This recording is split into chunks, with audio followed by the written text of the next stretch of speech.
Hello, everyone. Thank you for watching. Let me fix this hair. It's annoying me.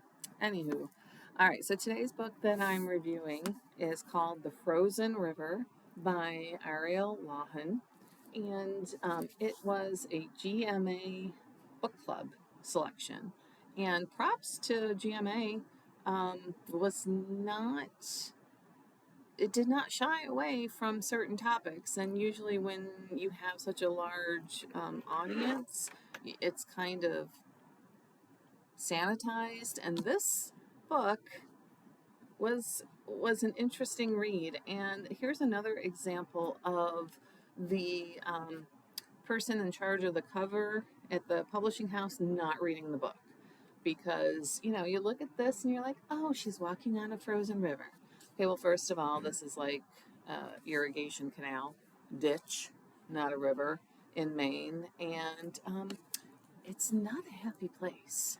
Okay, so today's a little something special. I know you just die for special things. So I've assigned a bento box assignment for my AP students based on a 21st century novel that they have read.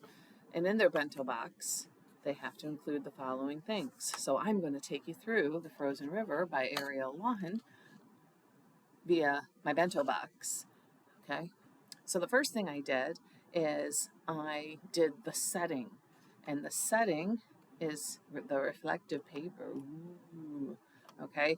This is because the river is frozen, and this story is inspired, by the real midwife, Martha Ballard, in Maine, Hollowell, Maine, in the 1790s. And it was well documented that the river was frozen from end of October to the end of April. It was one of the worst winters they saw in Maine. So that's saying a lot. So, having said that, I've done the outside and inside with reflective paper. The second thing is my protagonist, Martha Ballard, who I just referred to. She sees a silver fox, and I find it interesting that the readers pick up on that when she sees this silver fox in the woods. That's why there are trees there.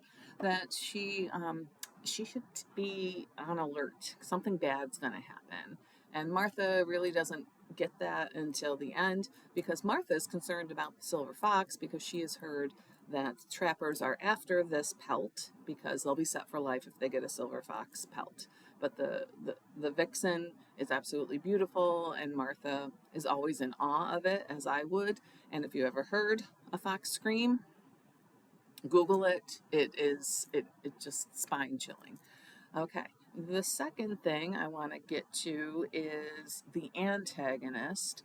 And the antagonist is represented by lace. And I know you're thinking, why? Why would it be represented by lace?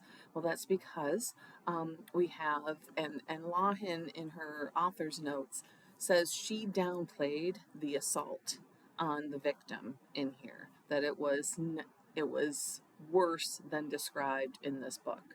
So, because we're dealing with the 1700s, there was no elastic. So, when you wore your shift, which was your undergarment, remember they didn't wear underwear or bras or anything. It was just the shift. You put clothes on over it, you took it off. That's why you see them in the nightgown. Lace would, they would pull the lace. That would be the elastic of the day. And the antagonist, Jonathan North and Joshua Burgess, there were two of them in the book, would take lace from the shifts of their victims and tie their hair. Kind of a morbid, disgusting trophy. The next thing we need to talk about is the theme.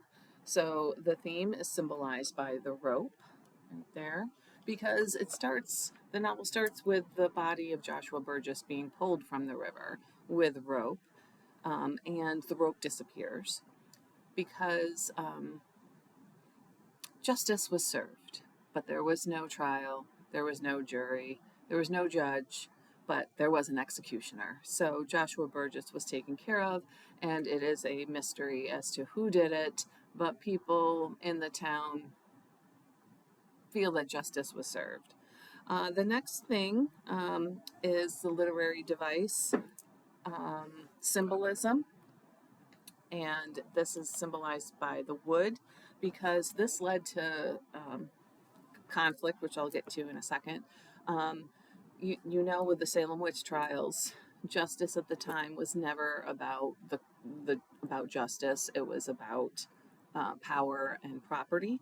And Jonathan North, who happened to be the town judge, was after the Ballard's property because they had built this sawmill from scratch. They moved after a horrible event happened to Martha, and they moved to Housewell, Maine, to escape that and start over. And they've had a successful lumber mill. Their sons and daughters are involved with the running of it, and it's taking care of their family. And then finally, the last thing is the saw or knife that her husband named Revenge, and it turns out it was revenge. Because when North realizes that Martha was meticulous, and Lawhon says that in her author's notes, because you do see some cryptic diaries that the reader is able to figure out, and that he was going to lose, that the truth was going to come out about him, and his dirty deeds and his fraud and all that other stuff. And he attacks Martha because he knows she knows everything because she is the midwife. She has to testify at paternity hearings, and she's about to reveal everything.